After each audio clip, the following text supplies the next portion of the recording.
Hello there!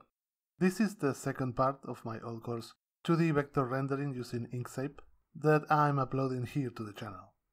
The first part, in case you missed it, I'll leave a link in the description, dealt with the basic techniques common to all Inkscape illustration. And this part goes for the tools and techniques that are more related to actually rendering a sketch, that is, adding fill, line, and light and shadow. You don't need to check out the first part to understand what's going on here. As I say there, I separated the videos by theme so you can watch the one that's more interesting to you. If you like this video, please give it a thumbs up and don't forget to subscribe for more content on illustration and Inkscape in particular. Any comments or questions will be highly appreciated as well. Well, hope you enjoy the course. In this lesson, I want to quickly talk about the two different ways to approach tracing a sketch, using shape or using line. Whenever you're tracing on Inkscape or any other vector software, you'll want to reconstruct your sketch by using the shape building method of illustration. That is, stacking shapes one on top of another. This is the natural method of illustration of any vector software. That's how the software encourages you to work. And something that you may have not realized is that applying this method to trace over a sketch is no different than using it for any other illustration. So it has all the drawbacks and benefits that come with this way of working. Working with shapes means that the whole illustration is a bit more flexible if it's used adequately. You can make some proportional and shape adjustments at any time, even after you've drawn everything. And creating tons of variation by making smaller changes is actually super easy. All of this means that you have a tool that gives you a bit of leeway to experiment and push your illustrations a bit more than what's on the sketch. But of course, this way of illustration also has its drawbacks. First of all, if there is no way to make the particular drawing a bit more modular, then there's no way to take advantage of the shapes your drawing is made of. It's also complicated to work with interlocking shapes, where a shape might be partially behind and in front of another one. And finally, because you have to think in terms of shapes and you have to make sure all of them work nice and clearly, even if you're not gonna see every part of every single one, it's an overall slow process. However, there is an alternative to working like this. If you're interested in making any type of illustration that's gonna have any type of line art visible, like more traditional cartoons, then you can use what I call the line art method of tracing. Instead of using built-in or custom-made shapes to try to reconstruct the sketch from the inside out, what you're gonna do is to do something similar to what you would do if you were working in a traditional way, using paths as if they were lines made with a pen, and focusing on making the line art as nice looking as possible. And once it's done, only then fill the empty areas using a nice tool that's specifically designed for these cases, and that we are gonna see how to use later. It's called the bucket tool.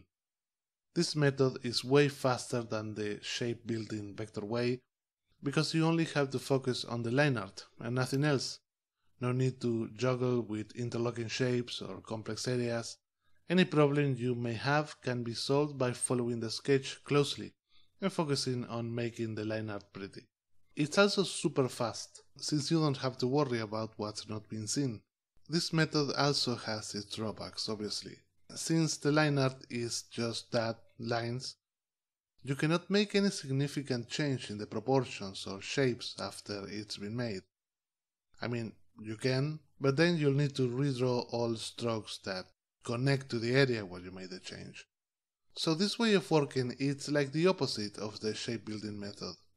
You have the speed and convenience, but you lose flexibility if you need to change something. Also, if you don't have a detailed sketch to follow, then it may be harder to improvise the rest of the sketch on the fly compared to when you're using shapes. And of course, this method won't work at all if you plan to export something to animate.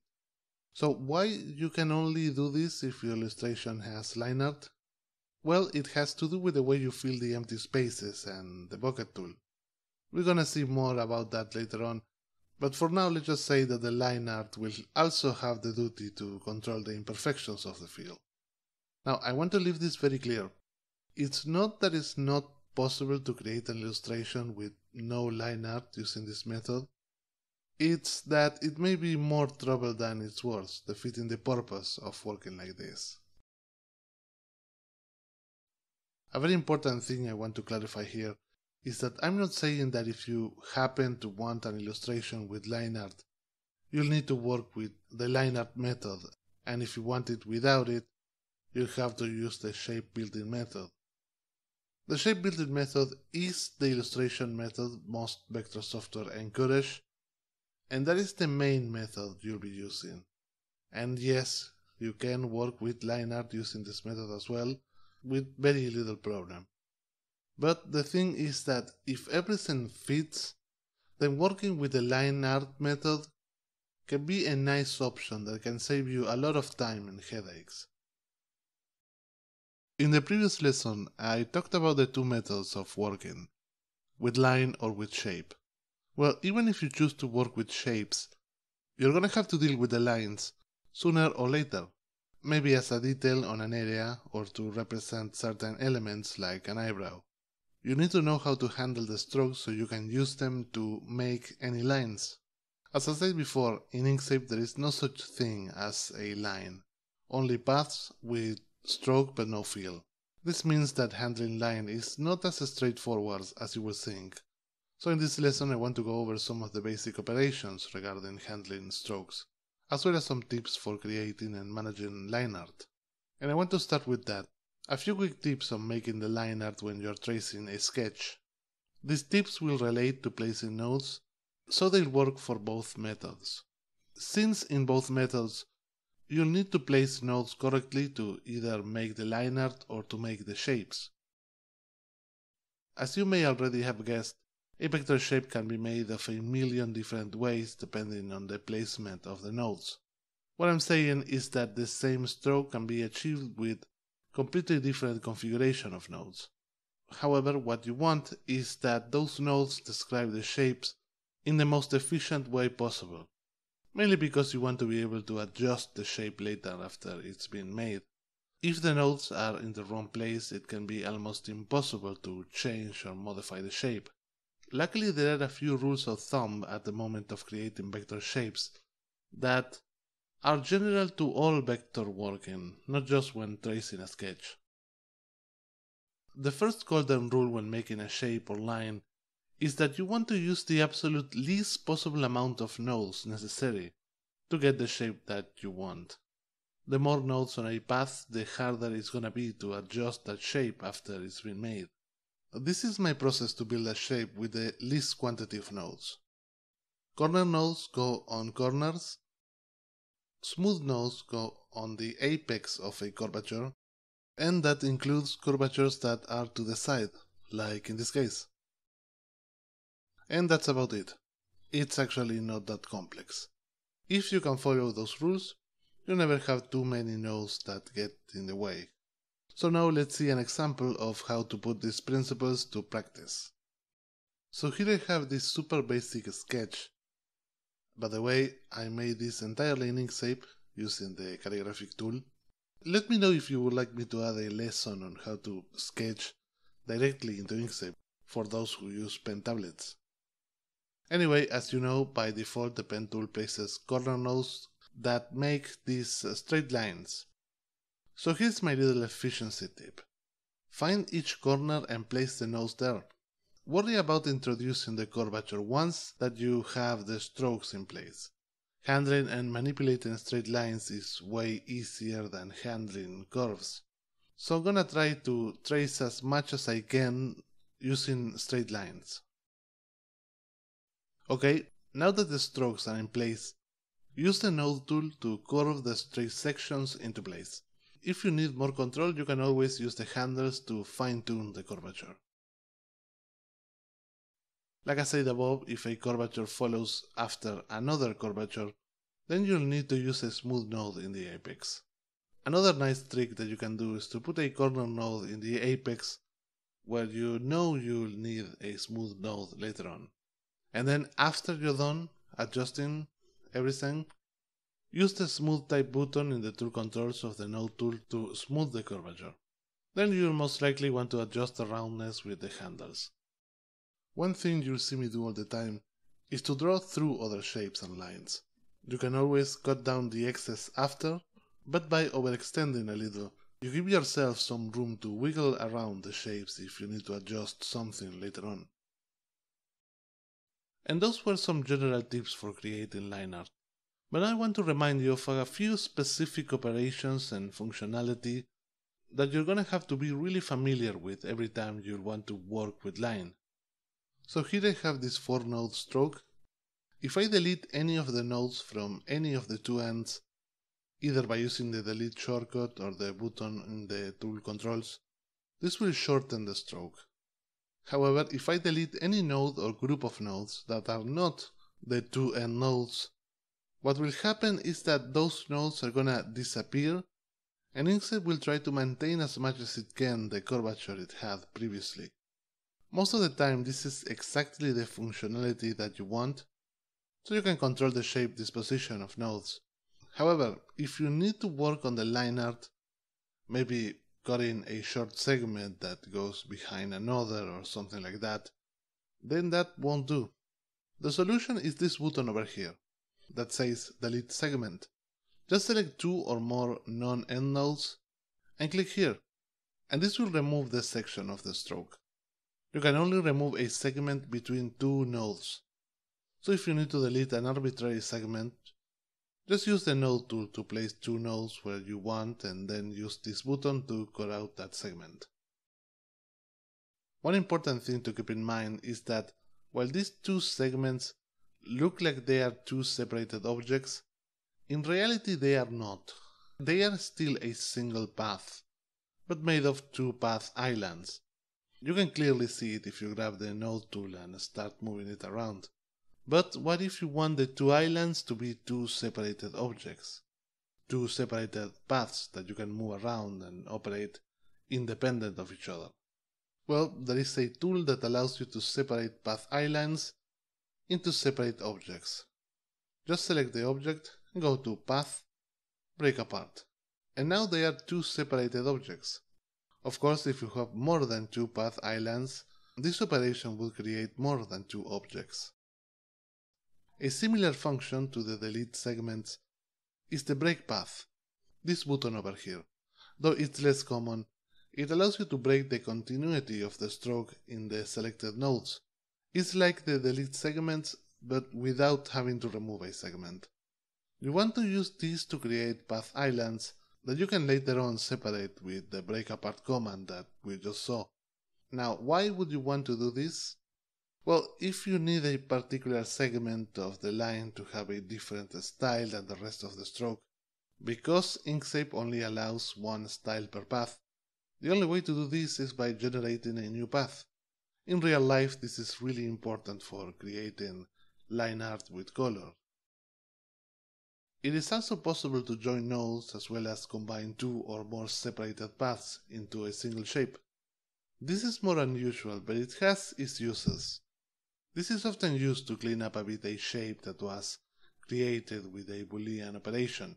This type of paths tend to have really messy and ugly nodes that can cause some problems in the shape at some moment. A nice little detail is that if you use this option with the nodes of a completely different separated open paths, it will automatically join the 2 paths together into a single one. This can be used at times to create certain shapes. Then there is the other button, the one that says join end nodes with a new segment. This one does the same thing, but it joins 2 end nodes with a line, which means that it's more useful to join path islands or separated paths. And those were the basics of handling line. Later on we'll take a look at some of the more advanced techniques related to line art, but this is the basic that you need to make any type of tracing, no matter the tracing method that you choose. In this lesson I want to talk about a few other important line art related techniques that I use all the time. If you've already seen the lesson on the bucket tool, then you'll know that there are a few problems related to handling the line brought by separating the line art from the fill. And here is an example. Let's say that you've made the line art and the fill of your sketch and you're happy with it, but you would like to change the color of the stroke, maybe even increasing the width a bit. This is super common because the default stroke the pen tool makes not always is gonna fit your project. Well, if the illustration is moderately complex, then it probably has a ton of different paths that makes up the line. Selecting all of them one by one to make some change in the style, all without accidentally selecting the fill shapes, will be an absolute pain. Not to mention that you may change your mind later on and you'll have to select all of them again and again as you need. Well, there is a nice little feature that you should always keep in mind when you're working with the line art method, and that is automatic selections. So grab a random stroke and go to Edit, select Same, and here you have a few options. Basically you want to select the option that will select only the strokes. This will most likely be the stroke style, since the only path with stroke should be your line art. The fill shapes you created shouldn't have any strokes. And this will select all paths that have the same stroke as the one you picked, which should be every single stroke that makes your line art. Now you can make any quick adjustments that you want, but keep in mind that if you change the style of some strokes, but not all of them, you may be forced to try other options to be able to select all the strokes, like the object type or fill. Okay, so here is another problem that's very common when working with the line art method. What if you want to use the classic colored line art that you see in a lot of cartoons? In those cases, the line art is usually a lowered lightness version of the same color of the shape that's enclosing.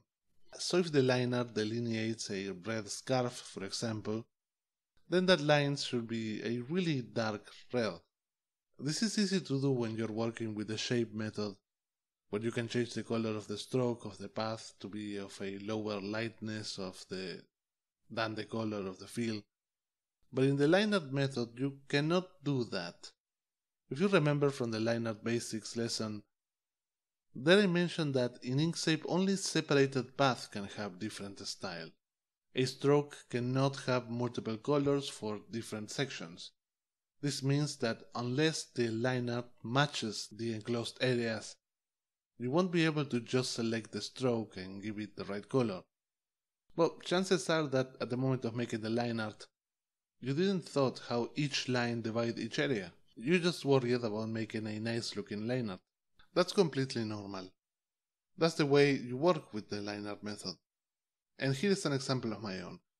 You can see that the way I made the line is completely different to the way each line encloses an area. In some places it may be like that, but it's purely accidental. Well, this has a solution, though it requires you to follow a couple of steps. The first step is going to select all line art, so you know what to do. Select a stroke and go to Select Same, Stroke Style. With all line art selected, we can break it apart into its own two node segments. So switch to the node tool and drag to select all nodes in all line art, and then go to the break apart button that we saw in the line art basics lesson. That's located here in the tool controls of the node tool. Now all line art is divided into two node segments, but they are still grouped into the paths that you made them. So with all line art still selected, go to Path, Break Apart. And now the line art is made of a ton of two node paths, which you can select and give each individual color or style.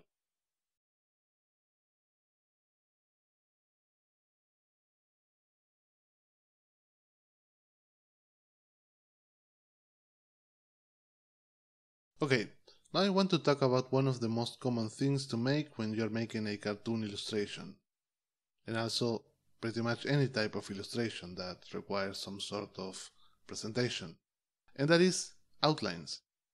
And creating outlines has its unexpected complexities in Inkscape. So let's take a look.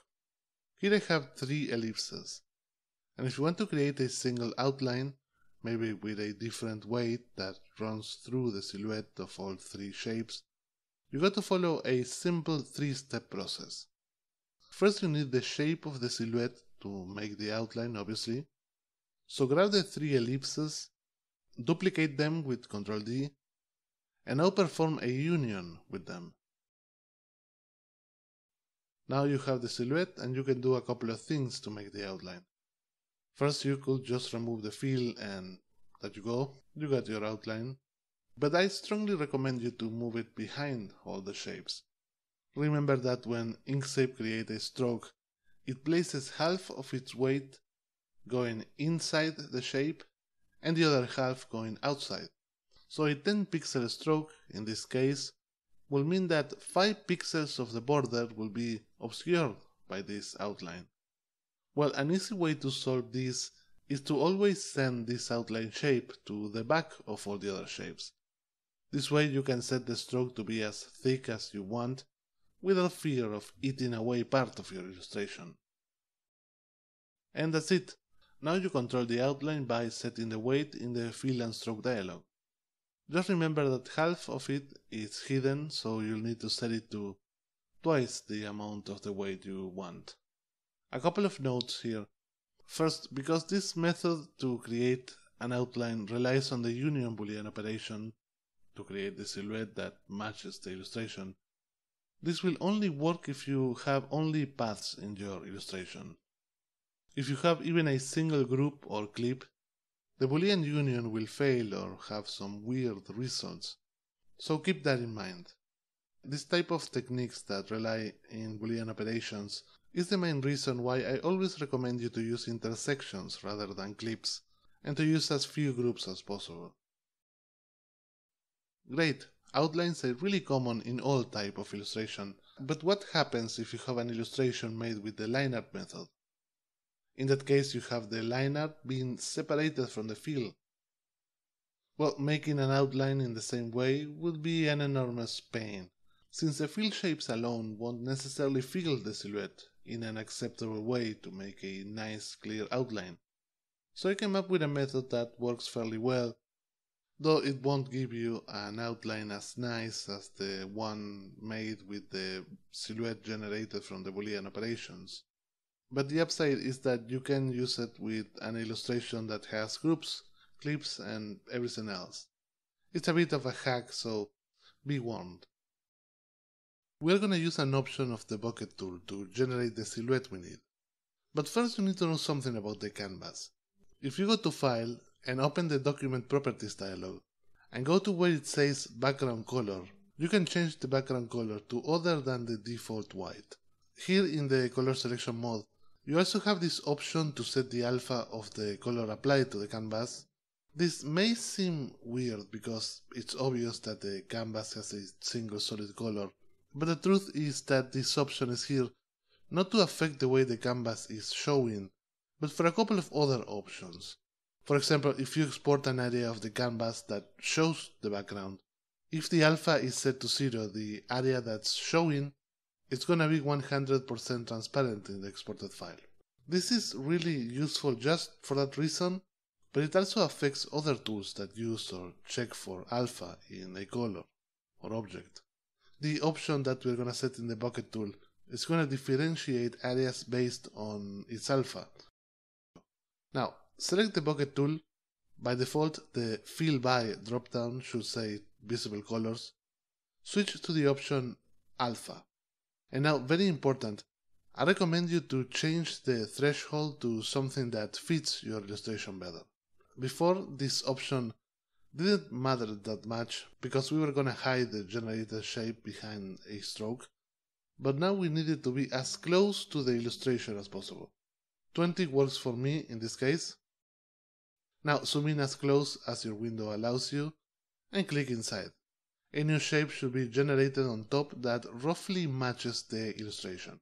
It's certainly not as good as it would be if we were making the outline with a Boolean union, but this shape matches the silhouette pretty okay. So if it's not clear, the Bucket tool generated an image based on the alpha of the objects in the canvas. That's why we needed the alpha of the canvas to be set to 0, so it could only generate a shape that matches the silhouette of our illustration. Anyway, now you probably know what to do. Just give it a stroke and send it to the back.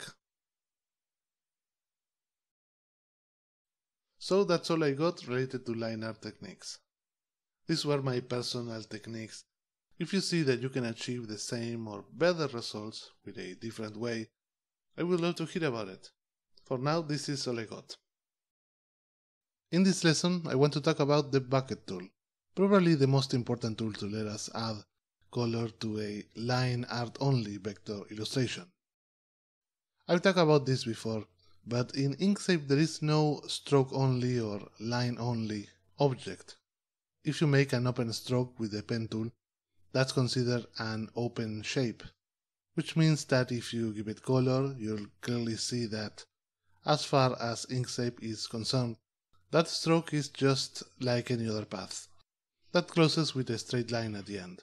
In fact, if you were to use this path in a Boolean operation, even if it doesn't have any fill on, this is the shape that the operation would see. It's really important that you be aware of this, because if you have a line art only illustration and you want to give it color, then you cannot just select the strokes and give them fill. What you need is the bucket tool. The bucket tool works by generating a path that has the shape of the enclosed area where you clicked. So in this example, these are two separate lines who are also separate paths. They are not combined into a single object, they are two separate objects. But if I put them together in such a way that they create this enclosed area, I can use the bucket tool and click inside here, and this will generate a path that has the same shape of the enclosed area. Now, very important, this is a completely new separated object. It's not a fill belonging to any shape. It's its own path that will have the selected fill and stroke, and that can be modified and moved away just like any other path. Now, at first glance, this tool looks super useful, like it could replace the need for complex Boolean operations. But if you look closer, you'll see that there are a couple of important technical problems that limit the power it has. Take a quick look at the shape. You'll notice that there is something wrong. If you zoom right in, you'll see that the path does not fill the area completely. So why is this happening? Well, the bucket tool uses pixel information from your canvas to generate the paths. And this means that it's never gonna be perfect or clean like it will be if we were using Boolean operations. You can mitigate this problem by playing with the parameters in the tool controls or by zooming right in and performing the operation from closer. Because there should be more pixel information, the path should be a bit more tight, but it's never gonna be 100% perfect. However, there are ways to make it work, and we'll see that in a minute. So going back to the line art illustration, this tool gives us a way to add color to our illustration by adding the color like with a children coloring application. Just select the color that you want and click on the different enclosed areas. Remember to zoom in as much as you can, so the generated shape matches as close as possible the area. If for some reason the bucket tool fails to generate the path, first make sure that you're not zoomed in too much. The program needs the pixel information of the entire area to be visible on the canvas. If that's not the problem, make sure that the enclosed area is actually completely closed. Sometimes it may be that one of the corners do not fully overlap, and it can be hard to see. Finally, if you still have problems, make sure to check the color selected. It may be that you're generating a shape with no fill or that's fully transparent and that the shape is there but not visible. Okay, but we still have the problem that our fill shape is unacceptable. At least from up close it looks unfinished, and this sort of carelessness in an illustration it's noticeable and it makes you look amateurish as an artist. So let's see how to fix it. What we need is to grow a bit the shape so it overlaps with the strokes, and of course then send it to be below the stroke. Well, there is a quick operation that does just that. It's called the dynamic offset, and basically grows an irregular shape completely evenly in all sides, something that a normal scaling with the object tool won't do. To use the dynamic offset, just select the path and go to Path, Dynamic Offset, or just hit Ctrl J. Once the operation is enabled, I'm pretty sure that it applies some sort of path effect. You'll see this little node that controls how much you offset the shape. Just be careful and offset it just enough so it overlaps with the stroke, but not enough so it shows through the other side. Once you're done, remember to send this path to be below the line art so it looks nice and clean. If you were careful when offsetting the path, the color in your illustration should look exactly as if it belonged to paths with fill enabled. There should be no difference. There is this problem that you can encounter when working with the dynamic offset operation. It's certainly not perfect, and depending on the areas, it may be possible that the fill did not reach certain places, or that it overextended past a few strokes. In that case, you're gonna have to go in manually and fix the path with the node tool. However, just like with the normal path effects, if you try to select the nodes with the node tool, you should see that you cannot see them. It still shows the effect control. In this case, the little node here. The solution is the same as with the other path effects. Just select the shape and go to Path, Effect to Path. And now you should see the nodes again. Fixing these areas manually is a bit of a pain, but if you were careful when making the fill shapes, there shouldn't be too many places to fix. And that's all you need to know about the bucket tool. The bucket tool is a bit of a niche tool, since it doesn't have that many uses outside what we just saw. But when you do have this type of line art only illustration, then it can save you a lot of pain.